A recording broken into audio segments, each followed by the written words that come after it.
¿Sí? ¿Se escucha? Se escucha bien, ¿no? Bueno, con permiso voy a quitarme la mascarilla porque es que hablar con esto y con la mascarilla es prácticamente imposible. Así que disculparme. También voy a aprovechar que traigo 20.000 cosas. Voy a aprovechar para ponerme las gafas y así os veo bien. Ahí, perfecto. Y nada, bueno, como siempre, pues se me ha olvidado el vaso de agua. Así que muchas gracias, mamá, por el vasito. Y, y nada, bueno, pues buenos días. En este caso me alegra muchísimo veros aquí y veros por fin en físico. Me llama mucho la atención cómo hace las cosas Dios, porque en este caso, si no me equivoco, nosotros nos despedimos, por desgracia, por así decirlo, de las reuniones en físico conmigo dando el último mensaje. Y precisamente ahora volvemos por fin a vernos y me toca volver a hablar. Así que me ha hecho mucha gracia cómo ha hecho esto Dios. Muchas gracias. Así que nada, primeramente quería comenzar con una pequeña oración, dejando este momento en manos de Dios para que Él pueda guiar. Así que le voy a pedir si me hace el favor Juan José, si no le importa, tener una pequeña oración, ya digo, dejando este tiempo en manos de Dios.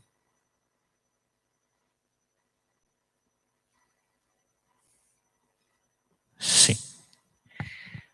Señor y Padre, te ponemos este tiempo, Señor, delante tuya. Te ponemos a Ismael, Señor, para que tú le des una palabra fácil, entendible, Señor. Y queremos ver que tu Espíritu, Señor, se mueve a través de ella, Señor, en todos los que estamos aquí, Señor, en todos los que te están escuchando y los que te van a escuchar, Padre. Que sea un mensaje, Señor, que nosotros podamos meditar, que podamos entender, Señor, y sobre todo poner en práctica en nuestra vida. En el nombre bendito de tu Hijo. Amén. Bueno, pues muchas gracias, José, por esta oración. Y nada, bueno, dicho esto, precisamente como estábamos hablando, como el último mensaje que dimos, precisamente lo pude hacer yo, quisiera recordar un poco de qué es lo que hablé, ¿no? Estuvimos hablando, bueno, de que obviamente hemos tenido una catástrofe natural durante este 2020, durante este año, que se trataba o se trata del coronavirus, pero que curiosamente no había sido el único desastre natural que hemos podido vivir, por así decirlo, este año 2020. Estuvimos hablando que hubo otra catástrofe y es que sucedió una serie de explosiones por parte de distintos volcanes, entre ellos varios peligrosos. Pero es que, curiosamente, y por no ser alarmista, he encontrado otro desastre natural más que ha ocurrido este año. Y es el que os traía hoy. Como digo, espero no ser muy apocalíptico, por así decirlo, pero es así. Este año ha dado mucho de qué hablar y traemos otro desastre natural del que vamos a hablar. Así que si Rubén es tan amable de ponerme el primer vídeo, es un vídeo muy cortito y espero que se escuche bien porque es importante escucharlo. Alerta en Argentina por la llegada de una plaga de langostas. La plaga de insectos azota a la provincia de Corrientes en el noreste de Argentina y habría llegado el pasado mes de mayo desde Paraguay. La plaga de langostas está diezmando los cultivos y amenaza el suministro de alimentos en medio de la pandemia de COVID-19 que ya ha impactado la economía del país. Esta plaga, que pasó anteriormente por Santa Fe y Formosa, se dirige hacia Uruguay y Brasil, donde han declarado el estado de alerta fitosanitaria por la llegada de langostas. Esta dañina nube de insectos que se mueve según las condiciones del viento y la temperatura ya ha afectado a los cultivos de maíz, caña de azúcar, trigo, frutales y té. De momento no hay cifras del impacto real de la plaga. Muy bien, muchas gracias.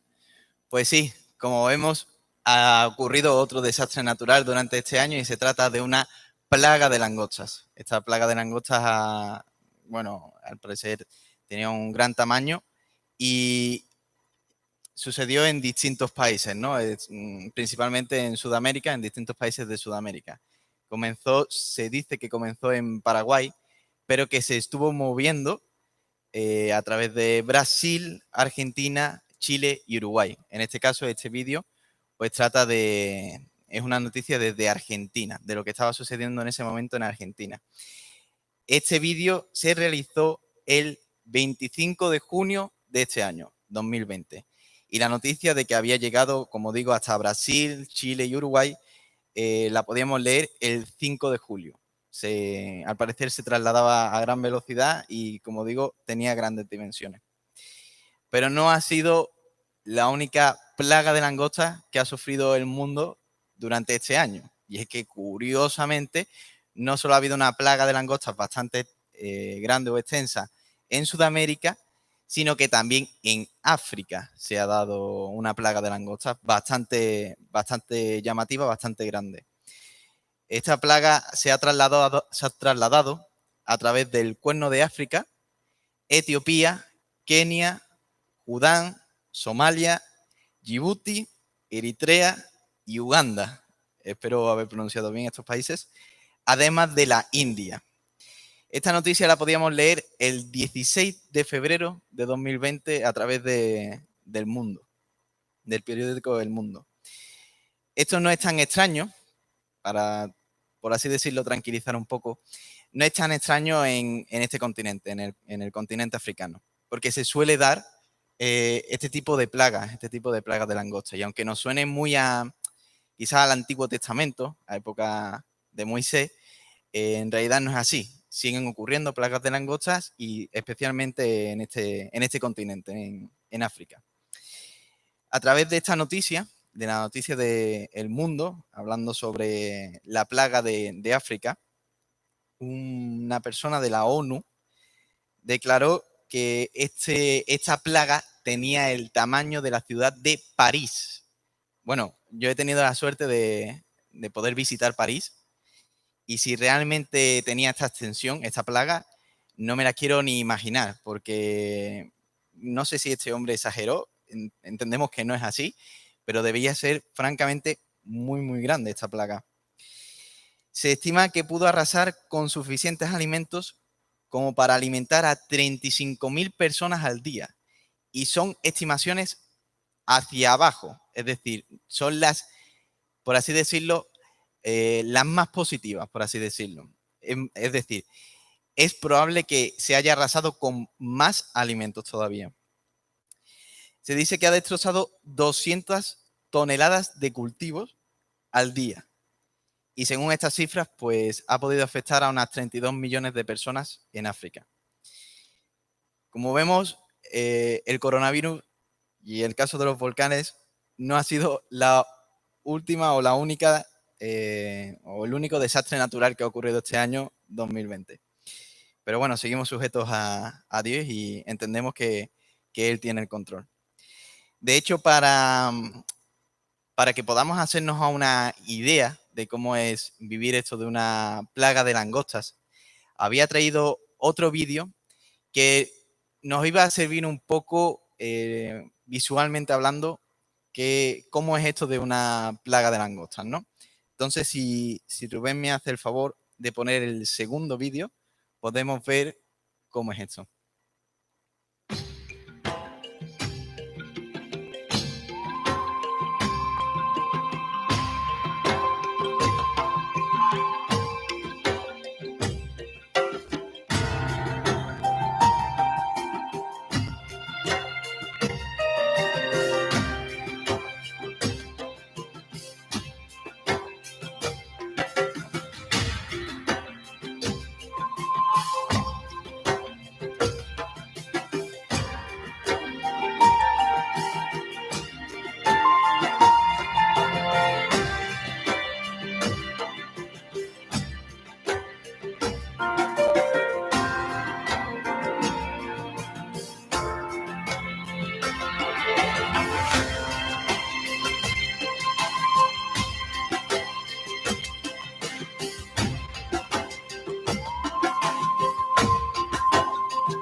Bueno, pues muchas gracias, Rubén, por poner el vídeo.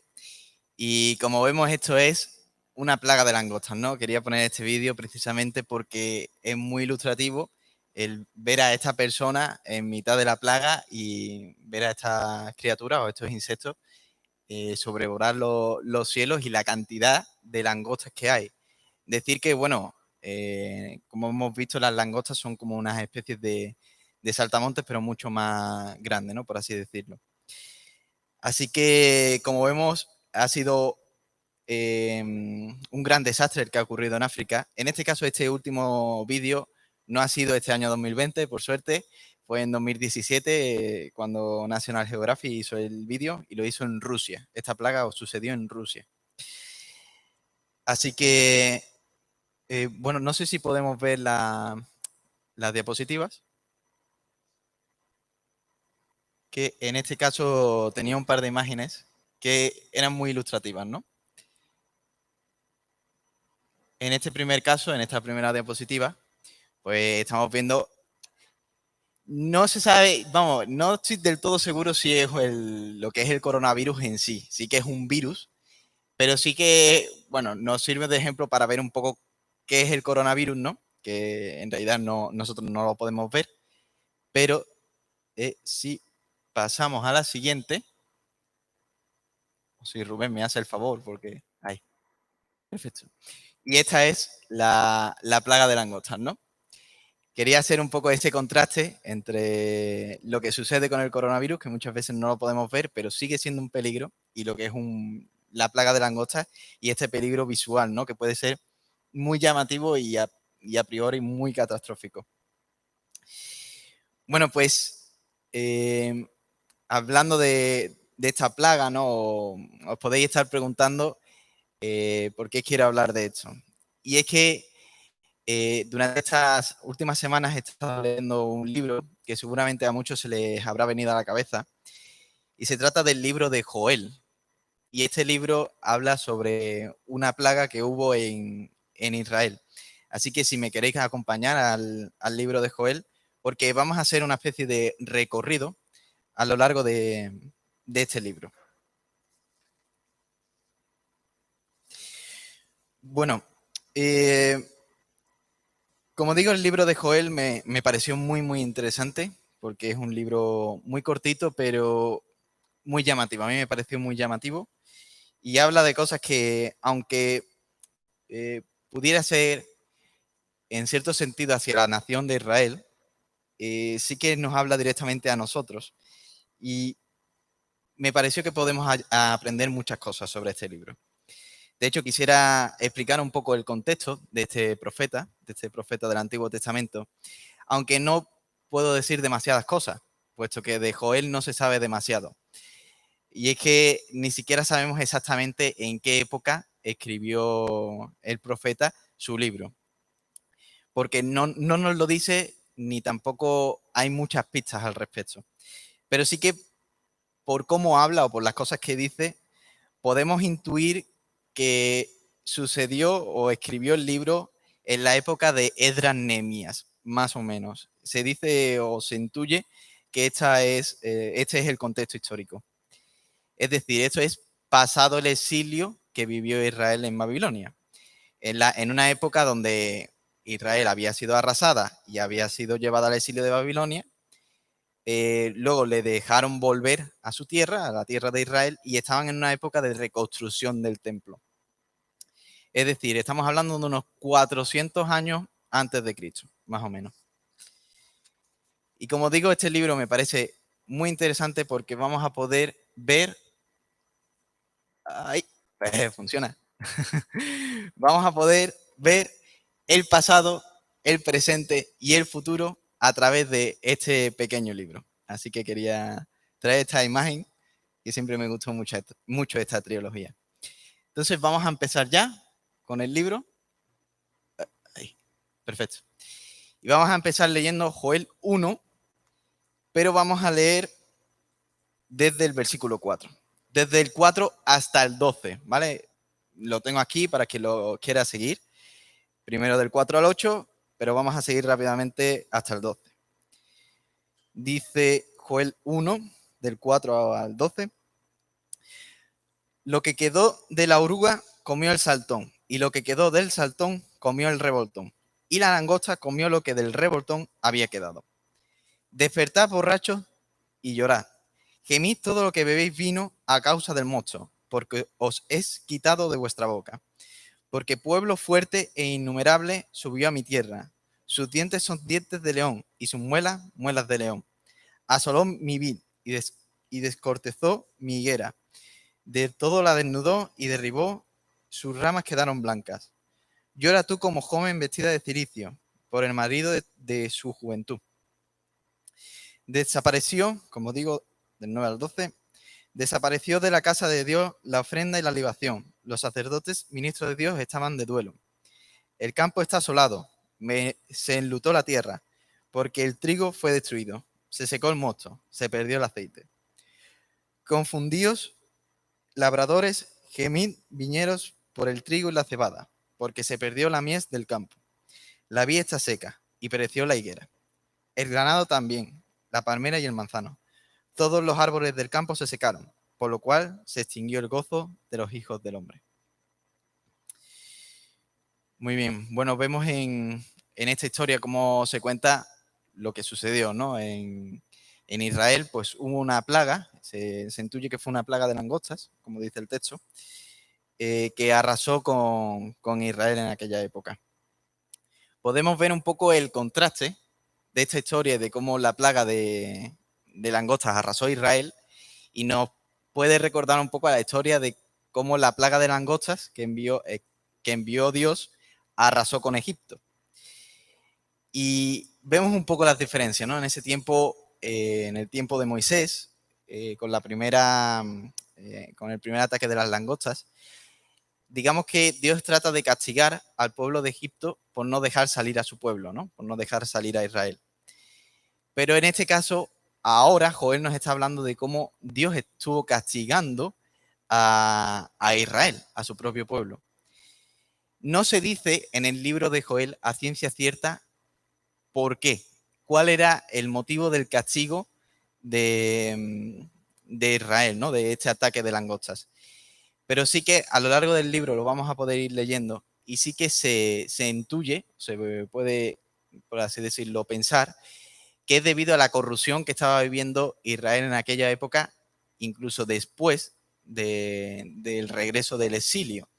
Y es que las personas en aquella época estaban olvidando un poco que debían reconstruir el templo de Dios en Israel, y estaban, por así decirlo, dejando un poco de lado a Dios. Entonces Joel llama a las personas al arrepentimiento, a que dejen su corrupción y se centren o pongan de primero a Dios.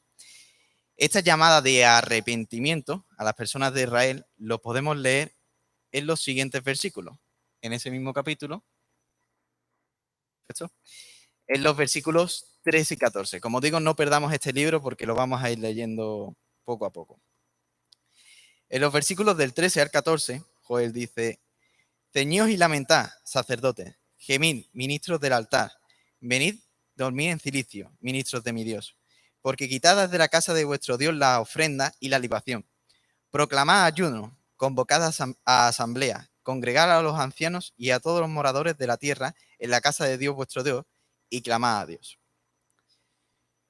Como digo, Joel hace un llamado de arrepentimiento a los ancianos y a las personas de Israel a que se arrepientan de lo que están haciendo, de él alejar a Dios de su sitio, del primer lugar. De hecho, Joel en su libro también se arrepiente en el nombre de su propia nación y ora. Esto es algo muy importante y me parece, por así decirlo, algo de lo que podemos aprender, porque el profeta Joel llegó a decir grandes cosas y yo creo que llegó a ser un gran hombre, y sin embargo tuvo la humildad para admitir que él también se equivocaba y rápidamente hizo lo que debemos hacer todos, ¿no? En el momento en el que vemos que nos equivocamos, arrepentirnos y orar a Dios pidiéndole perdón por lo que hemos hecho. Y me parece algo muy humilde por parte de Joel y algo muy acertado que debemos aprender todos, que es arrepentirnos y orar de aquello que estamos haciendo mal, no dejarle de dar esa importancia que tiene. Y de hecho, podemos leer ya en el versículo 15, a ver si lo puedo pasar, ahí. En el versículo 15, lo leo, dice, ay del día, porque cercano está el día de Dios, de Dios, y vendrá como destrucción por el Todopoderoso. Me parece muy llamativo cómo rápidamente Joel, después de pedir arrepentimiento y pedir perdón por lo que hace, él admite la soberanía y el poder de Dios. Él no se amedrenta ante la situación de haber vivido una plaga de langostas, que mucha gente seguramente se estaba preguntando el por qué Dios nos estaba castigando o los estaba castigando de esa forma. Y él no tiene ningún temor en admitir su culpa, su propia culpa, y en admitir que Dios es todopoderoso. Y me parece muy llamativo que esta misma estructura de pedir arrepentimiento y proclamarlo el poder de Dios se va a repetir en el segundo capítulo. Como digo, en este primer capítulo podemos ver un momento en el pasado. Es decir, esta es la época que yo, por así decirlo, puedo estructurar en el pasado, porque estamos hablando de un momento puntual que vivió Israel a lo largo de su historia en el pasado. Es decir, se volvieron corruptos, no atendieron a Dios, no pusieron a Dios como primero, Dios los castigó con una plaga de langostas y Joel llama a estas personas, a las personas de Israel, al arrepentimiento y a orar. Y proclama así que Dios es todopoderoso y que todos estamos sujetos a su control. Esto sería para mí el pasado. Pero a lo largo del segundo episodio vamos a poder ver, o el segundo capítulo mejor dicho, vamos a poder ver lo que yo considero que es el presente, es decir, una historia que nos habla directamente a nosotros. Y en el tercer capítulo podremos ver, por así decirlo, lo que ocurrirá en un futuro. Así que vamos a leer, si puede ser, perfecto, Joel, el capítulo 2, y vamos a empezar con los 3 primeros versículos, ¿vale? Hoy tengo bastante texto, no son muchos versículos, pero igualmente, como digo, vamos a estudiar este libro. Así que Joel 2, del 1 al 3, dice, tocad trompeta en Sión y dad alarma en mi santo monte. Tiemblen todos los moradores de la tierra, porque viene el día de Dios, porque está cercano. Día de tinieblas y día de oscuridad, día de nube y día de sombra. Como sobre los montes se extiende el alba, así vendrá un pueblo grande y fuerte. Semejante a él no lo hubo jamás, ni después de él lo habrá en años de muchas generaciones. Delante de él consumirá fuego, tras de él abrasará llama. Como el huerto del Edén será la tierra delante de él, y detrás de él, como desierto asolado, ni tampoco habrá quien de él escape. En estos 3 primeros versículos podemos ver cómo el profeta Joel describe a un ejército, pero el lenguaje que usa puede recordar un poco precisamente a cómo arrasa una plaga de langostas a un cultivo, ¿no? Como imparable, como que va a arrasar con todo, ¿no? Hace una especie de comparación, por así decirlo, entre este ejército que vendrá y lo que ha vivido Israel a través de la plaga de langostas. Y me parece curioso porque vuelve Joel a mostrarnos que Dios es todopoderoso. Y es que en los versículos siguientes, si podemos pasar, en los versículos siguientes, del 10 al 11, Joel vuelve a proclamar que Dios es todopoderoso. Dice estos versículos. Delante de él temblará la tierra, se estremecerán los cielos, el sol y la luna se oscurecerán, y las estrellas retraerán su resplendor. Y Dios dará su orden delante de su ejército, porque muy grande es su campamento. Fuerte es el que ejecuta su orden, porque grande es el día de Dios y muy terrible. ¿Quién podrá soportarlo? En estos versículos vemos cómo Dios es todopoderoso y cómo Él va a liderar este ejército. Y es que nadie podrá resistirlo. Nadie podrá hacer frente a este ejército. Y entonces vuelve a ocurrir en los versículos siguientes, perdón, tanta parada, en los versículos siguientes Joel vuelve a llamar a arrepentimiento. Dice los versículos 12 y 13. Por eso, pues, ahora, dice Dios, convertíos a mí con todo vuestro corazón, con ayuno, lloro y lamento. Rasgad vuestro corazón y no vuestros vestidos, y convertíos a Dios, vuestro Dios, porque misericordioso es y clemente, tardo para la ira y grande en misericordia, y que se duele del castigo. Como vemos, Joel vuelve a pedir en esta estructura, en este segundo capítulo, que las personas se vuelvan a Dios.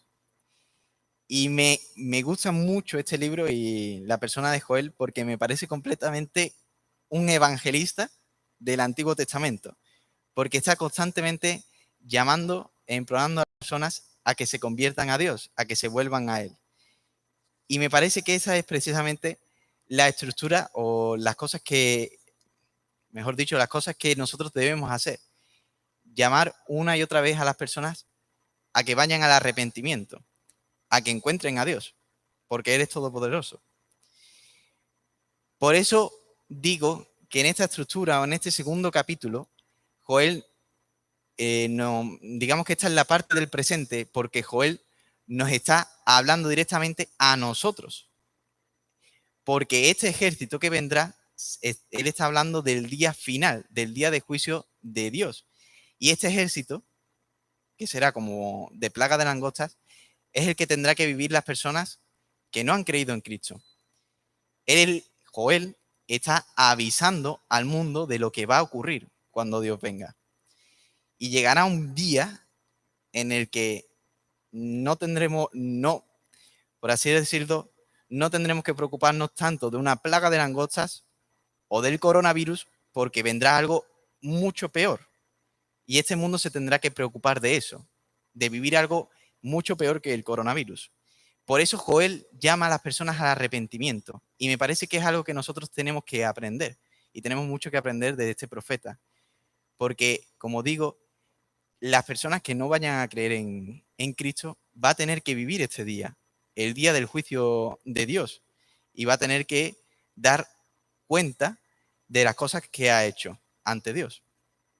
Y me parece muy, muy importante que nosotros debemos tomar esa conciencia y proclamar lo que Cristo ha hecho en la cruz. Y como digo, no debemos centrarnos tanto en qué es lo que ocurre o qué estamos viviendo ahora en la Tierra con el coronavirus, sino quizás más la importancia que tiene las cosas que sucederán en un futuro o que le sucederán a muchas personas que están viviendo hoy en el futuro. Sin embargo, y como digo, en este mismo capítulo, Joel también nos habla a nosotros, a los creyentes, a través de los versículos del 21 al 26.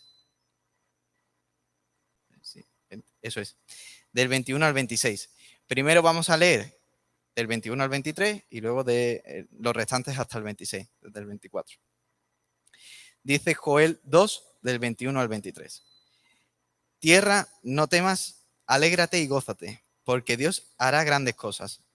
Animales del campo, no temáis, porque los pastos del desierto reverdecerán, porque los árboles llevarán su fruto, la higuera y la vid darán su fruto. Vosotros también, hijos de Sión, alegraos y gozaos en Dios, vuestro Dios, porque os ha dado la primera lluvia a su tiempo, y hará descender sobre vosotros lluvia temprana y tardía como al principio. Y si leemos, eso es, del 24 al 26, dice, las eras se llenarán de trigo y los lagares rebosarán de vino y aceite.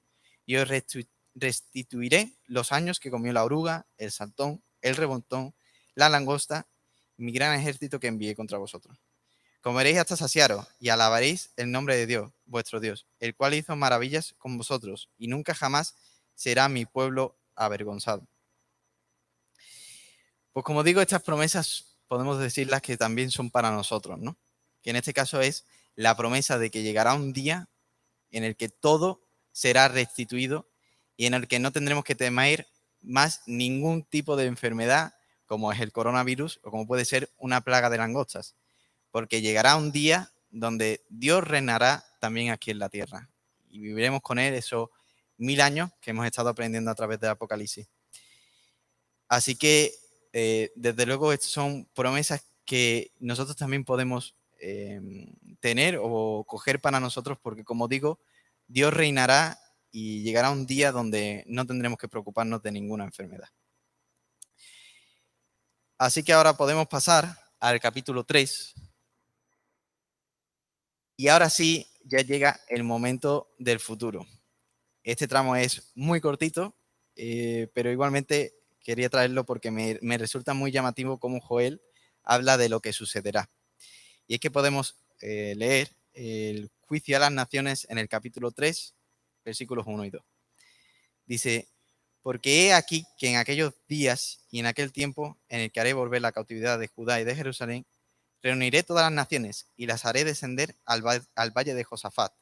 Y allí entraré en juicio con ellas a causa de mi pueblo y de Israel mi heredad, a quien ellas esparcieron entre las naciones y repartieron mi tierra. Pues es así. Dios juzgará a las personas por sus malos actos, como hemos estado hablando. Aquí Joel vuelve a proclamar el juicio que tendrán las naciones en este tercer capítulo. Y nos vuelve a mostrar las promesas que podremos vivir. Si podemos pasar. Ahí, perfecto. En los versículos de este mismo capítulo, del 16 hasta el 21, vamos a leer. Dice, y Dios rugirá desde Sión y hará su voz desde Jerusalén, y temblarán los cielos y la tierra, pero Dios será la esperanza de su pueblo y la fortaleza de los hijos de Israel. Y conoceréis que yo soy Dios vuestro Dios, que habito en Sión, mi santo monte, y Jerusalén será santa y extraños no pasarán más por ella. Sucederá en aquel tiempo que los montes destilarán mosto y los collados fluirán leche, y por todos los arroyos de Judá correrán aguas, y saldrá una fuente de la casa de Dios y regará el valle de Sitín. Si leemos los siguientes versículos. Egipto será destruido y Edom será vuelto en desierto asolado, por la injuria hecha a los hijos de Judá, porque derramaron en su tierra sangre inocente. Pero Judá será habitada para siempre, y Jerusalén por generación y generación. Y limpiaré la sangre de los que no había limpiado, y Dios morará en Sión. Pues como digo, este será el futuro que nosotros podremos vivir en realidad. Porque como decía, Dios va a reinar en la tierra durante esos 1000 años. Entonces, como digo, esta es una promesa que Dios nos está haciendo a nosotros y que Joel nos proclama. Bueno, quizás os estáis preguntando, bueno, entonces, ¿qué contraste hay exactamente en este tercer capítulo con el segundo, ¿no? El segundo también parece que está hablando hacia un futuro. Bueno, es que según el segundo capítulo tiene una parte que me he saltado un poco a posta, porque me resultó muy llamativo cómo Joel, como digo, 400 años antes, estuvo tan acertado en decir lo que ocurriría, y de hecho ocurrió. Si volvemos al capítulo 2 y leemos desde el 28 al 32, vamos a leer un texto impresionante. Sí, el 28 al 30. Eso es. De acuerdo. Vamos a leer del 28 al 32. Dice, y después de esto derramaré mi espíritu sobre toda carne, y profetizarán vuestros hijos y vuestras hijas. Vuestros ancianos soñarán sueños y vuestros jóvenes verán visiones. Y también sobre los siervos y sobre las siervas derramaré mi espíritu en aquellos días. Y daré prodigios en el cielo y en la tierra, sangre y fuego y columnas de humo. El sol se convertirá en tinieblas y la luna en sangre, antes que venga el día grande y espantoso de Dios. Y todo aquel que invocare el nombre de Dios será salvo, porque en el monte de Sión y en Jerusalén habrá salvación, como ha dicho Dios, y entre el remanente al cual él habrá llamado. Bueno, me parece impresionante cómo Joel pudo estar tan acertado a la hora de profetizar el tiempo donde seríamos o recibiríamos al Espíritu Santo. Podemos ver cómo está muy acertado a la hora de predecir, por así decirlo, ese día de que ocurrió en Pentecostés, como los profetas fueron o recibieron al Espíritu Santo. Es más, es que Joel proclama cómo Dios va a llegar a todas las naciones y va a llevar su evangelio o su mensaje a todas las naciones. En un tiempo donde Israel era una ciudad, una nación, mejor dicho, muy cerrada, una nación que le costaba mucho transmitir el mensaje, como Joel avisa o profetiza que va a llevar el evangelio o su mensaje, como Dios va a llevar su mensaje a todas las naciones. Me pareció muy, muy llamativo.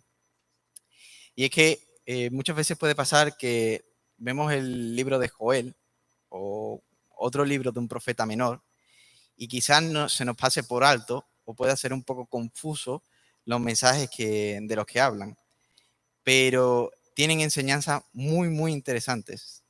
Por ejemplo, el profeta Miqueas también nos llegó a hablar de que, o profetizó, cómo Cristo iba a nacer en Belén. Me parece muy, muy llamativo. Por eso digo que no debemos menospreciar a estos profetas ni dejarlos pasar por alto. Como digo, Joel nos avisa de lo que les pasará a las personas que no hayan creído en Cristo en un futuro, ese futuro del día del juicio final que Dios tendrá con estas personas. Y vemos cómo él profetizó a las personas de su pueblo, e incluso se podría decir que evangelizó, por así decirlo, a las personas de su pueblo y a todas las naciones. Y creo que nosotros no deberíamos quedarnos atrás. En este caso, Joel no podía ver, aunque él profetizó acerca del tiempo donde el Espíritu Santo estaría con nosotros, él realmente no pudo ver estos sucesos. Sin embargo, nosotros sí hemos podido vivir estas cosas. Por eso digo que nosotros no debemos quedarnos atrás, porque si Joel ya profetizaba y hablaba a las personas de que se arrepientan y vengan a Dios, nosotros no deberíamos quedarnos atrás. Deberíamos avisar a todas las personas de lo que vendrá y llamarlas a arrepentimiento y a mostrarles lo que hizo Cristo en la cruz, que fue morir por nuestros pecados y salvarnos de algo terrible. Mostrar a Cristo como nuestro Salvador. Debemos seguir el mandato que Cristo nos dejó ahí, en Mateo 28:19. Por tanto, id y haced discípulos a todas las naciones, bautizándolos en el nombre del Padre, del Hijo y del Espíritu Santo. Esto hizo Cristo justo antes de irse. Y no es que fuese que lo último para el final, pero es lo menos importante. Todo lo contrario. Cristo creo que lo hizo así para dejar constancia de que su última petición o sus últimas peticiones fueron ir y llevar el Evangelio a todas las naciones sin excepción, avisándoles de lo que vendrá y de lo que Cristo hizo en la cruz por ellos.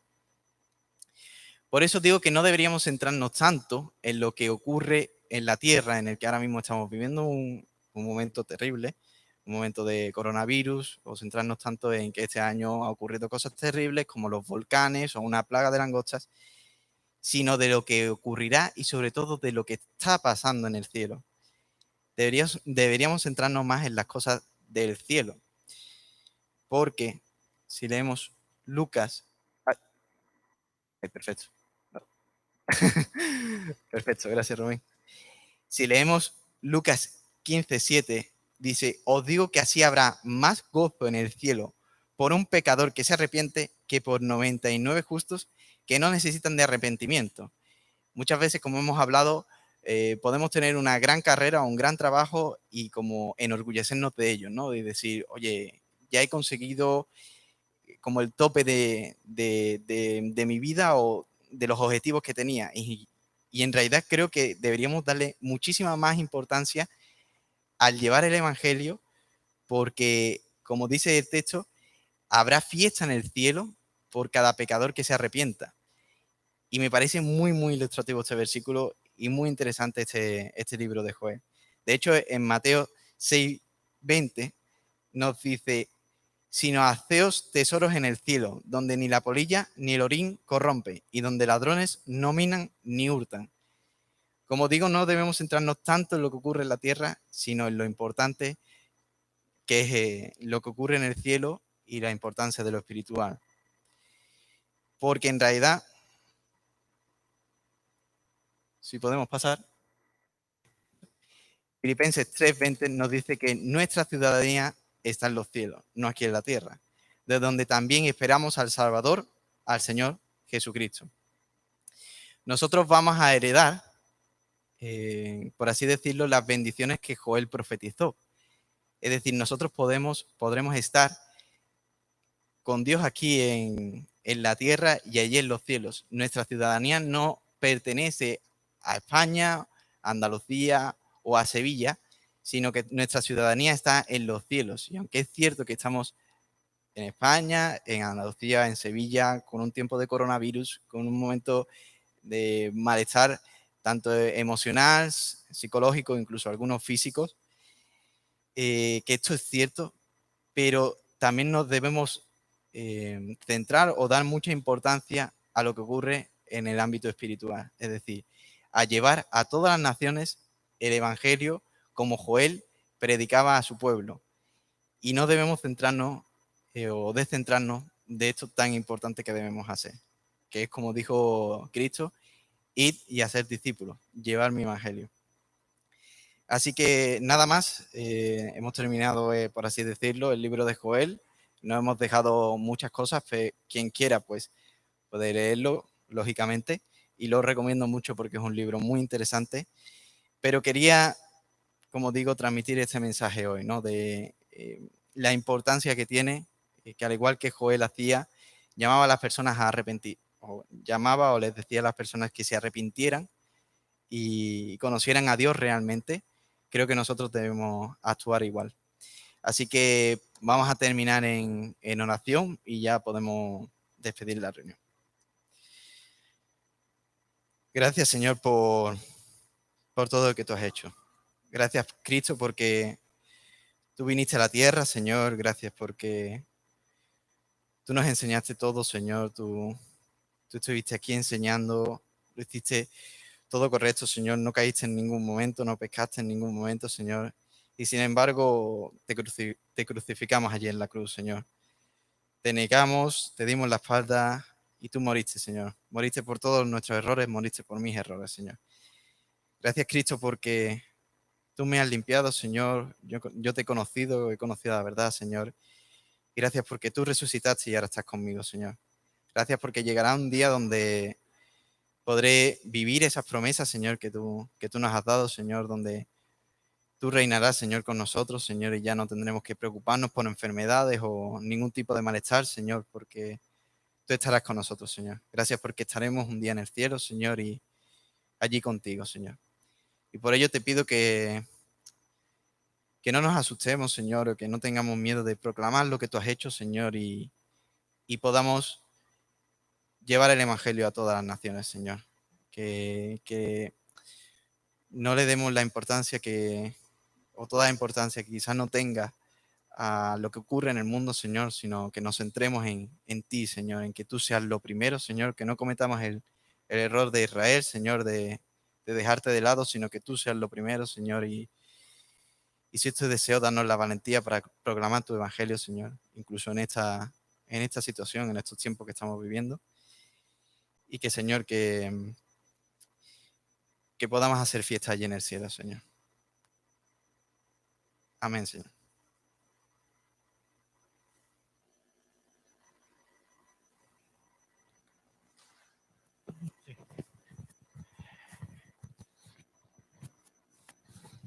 Sí. Bueno, le damos gracias a Ismael por las palabras que nos ha traído. Yo creo que no hay nada que añadir. Sí, tenemos que pensar mucho en lo que Dios ha traído a través de Ismael para nuestros corazones en este día.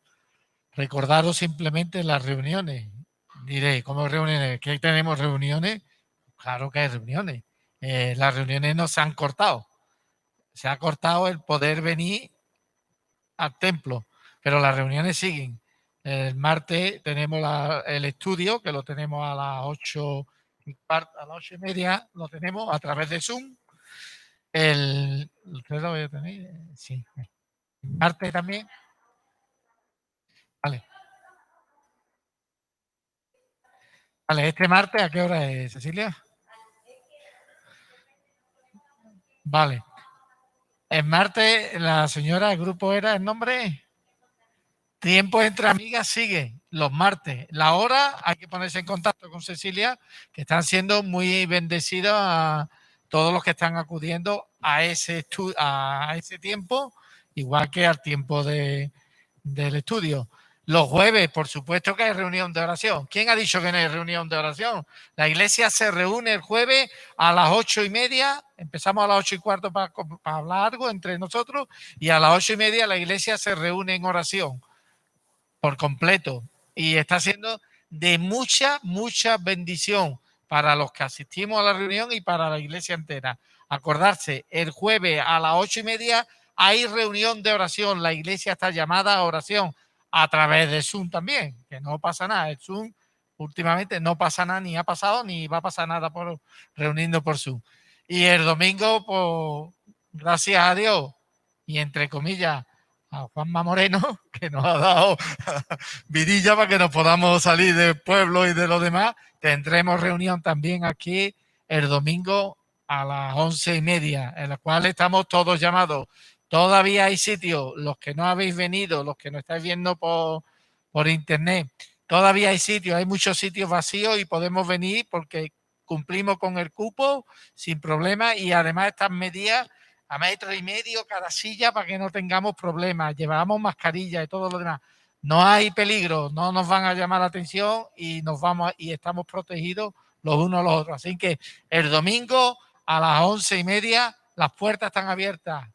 Te necesitamos verte, necesitamos sentirnos los unos a los otros y necesitamos, y Dios se agrada cuando el domingo nos vengamos todos, entremos por esa puerta para darle la gloria y la honra. Sin más, no hay ningún anuncio más.